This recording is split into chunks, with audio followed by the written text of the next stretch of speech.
Hey and welcome to Neverwinter with Aragon. So I'd like to do a quick build update for Crown of Keldagon. Now if you don't know my power setup, well it's going to look like this, and I recommend going back to my module 22 rogue build where I explain why I choose each of these choices. Generally I'll use Cloud of Steel instead of Gloaming Cut just for that extra bit of range damage. Using Duelist Flurry for all of those multiple hits per second really helps with proccing your Band of Air along with your Mythalar set, which will indeed proc your Band of Air even more often. Overall, when in combat with all of the Maier stats procced off, you can see my stats look like this. Pretty much capped power, 80% accuracy, capped combat advantage, crit strike is 83%, which gets on average to 90% with hastily sharpened blades, and crit severity capped out. Now let's quickly go over the different gear pieces I'm using, with the scout's headpiece for the accuracy, the rib cage for the crit and crit severity, with the arms piece for the stacks of power. You can get those stacks up so quickly on a rogue, so there's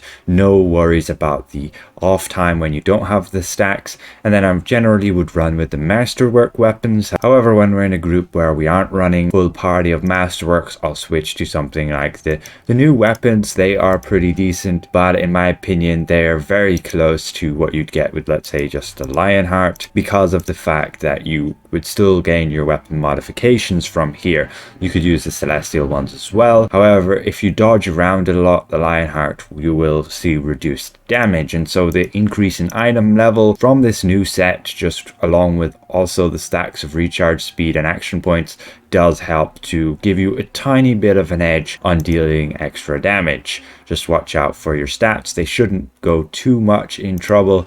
Just make sure that you have the stat gain somewhere else that you would have on, let's say, the modification, which I do use here, critical strike, along with just recharge speed here, since our cooldowns are pretty lengthy. And here, of course, we're just using enhanced duelist flurry. Boots to Wasteland Wanderers with the power kit there. The Mythalar set, of course, the red eye stare for the 10% against undead, and this is purely for the trial. If I'm not running the trial, a very easy switch is just to go with like the Queen's Opal ring and then switch out, let's say, one of my enchantments to like accuracy there, and then you're all sorted. And that way you gain this 3% extra melee damage, and if you're in a fight for a long period of time, you can see this might stack up twice, and it does indeed give you 6% extra damage, which is pretty good. And of course we've got our Band of Air as well, but otherwise the 10% against undead works against all the enemies within the new trial, except for I believe some of the adds. And then we have the shirt here with 5% combat advantage, just try and get the accuracy and the crit strike chance on that. The recharge speed is good too, and then the velvet pants there just for the extra offensive stats along with the action point gain. Enchantments is looking like this: 3 jades and a garnet, whatever you have in defense, and a garnet in utility. Poison thorn, of course, along with just recharge speed. This would be a last priority on your entire build, since it doesn't give item level. It's just 5% recharge speed, which is a tiny bonus, allowing you to cast your encounter powers a teeny bit more often. Otherwise, Rage of Flames and Devil's Precision in the first phase, and then I would switch out Rage of Flames to your Dragon Slayer Overload, your guild one. Artifacts, you can see, will generally try and run with 3 Storyteller Journals and like the Mythalar, and you'll probably generally ideally use the Mythalar as your active one or your Frozen as your active one. Really depends what you have in your group, but you might even have to switch out, let's say, this flayed one to a different artifact like your Demogorgon's Reach or your Hallister's Blast Scepter, so on, those different buffing artifacts to help your group deal more damage. Powers, again, are just, you can simply copy and paste what I have here, but mainly we're using hastily sharpened blades for the extra average 7% crit chance. Just keep in mind you won't see it on your actual crit chance strike here, but believe me, I've tested it and it gives average about 7%. Overall, you can see when we do have everything fully stacked off and procced, we can see that we get our stats to look something like this. You can see our crit chance is just fine. Our power is a tiny bit shy. What you could go and do is switch a jade for a garnet while outside of combat. However, ideally somebody will run Runic Aura and you would get that, but otherwise you could also have the Aura of Wrath from a Paladin for 2% crit chance, and then you switch over those. You can see our power comes all the way up to that 89.9%, and then otherwise our crit chance has taken a little bit of a hit just keep an eye out on that. You can also use an Invocation Blessing to try get a crit as well. That'll give you an extra 1% when you get the right blessing. The boons just look like this. Of course, just taking all the offensive ones, and then I went and took these extra percentage gains against those different types of enemies. And then also, of course, movement speed. Up here, Forte. Over here, recharge speed, and the Master Boon Bloodlust, of course. Guild boons look like so. And companions looks like this. We have our Owlbear Cub as summoned. We have this new companion gear just here, along with our Minsk for the extra damage gain, the Patiri for the damage gain, Drizzt and Wolfgar for the extra stats, and then also our Alchemist there. And we are using Perfect Vision for the extra accuracy as our companion enhancement. On our mounts tab here, we're using our Golden Touch. You could use your Giant Toe Tongue Lash or Tunnel Vision and Ferocity. And in our stable, it looks like so. You can see the different types of insignias, 2 brutalities here, and then a dominance, 2 skills ones here, and a dominance, and the rest are all dominance. We've got 2 Assassin's Covenant, 1 Combatant's Maneuver. Doesn't work within the first phase of the trial, just keep that in mind. Any of the later phases it will work. 2 Artificer's Persuasion as well can be pretty helpful if you time it right, so that when you cast your artifact that you will get your encounter powers off cooldown.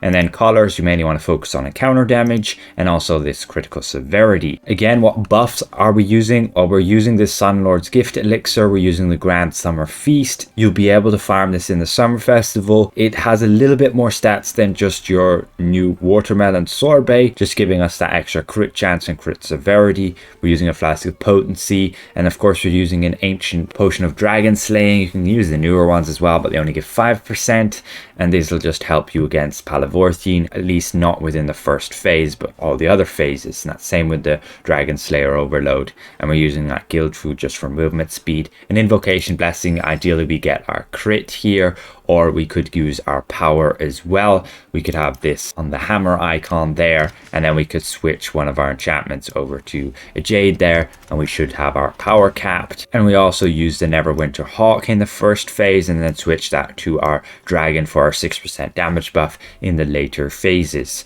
And then of course using our Forger's Box, and depending what we get there, you can see we got action points gained there, and so that won't adjust any of our stats, and usually you get like action points or recharge speed, but you could get lucky and get like accuracy or just crit chance, and you can use then both of those with this build. And overall we jump into combat here, we attack our dummy, and we can get all of our stats procced off there, and there you can see what our stats are looking like.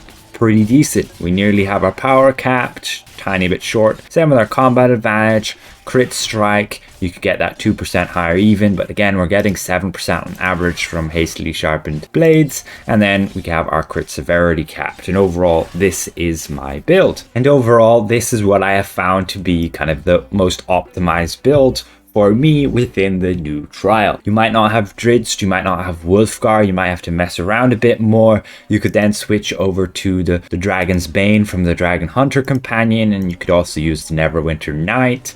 It's pretty close. However, when you decrease your accuracy, since we do gain like from Wolfgar there a 4.7% accuracy gain, then reducing your accuracy will mean that essentially whenever you deal a massive hit, let's say from Tunnel Vision or your Shocking Execution daily power, and that gets deflected, you're going to lose like a few million damage depending on how high your accuracy is.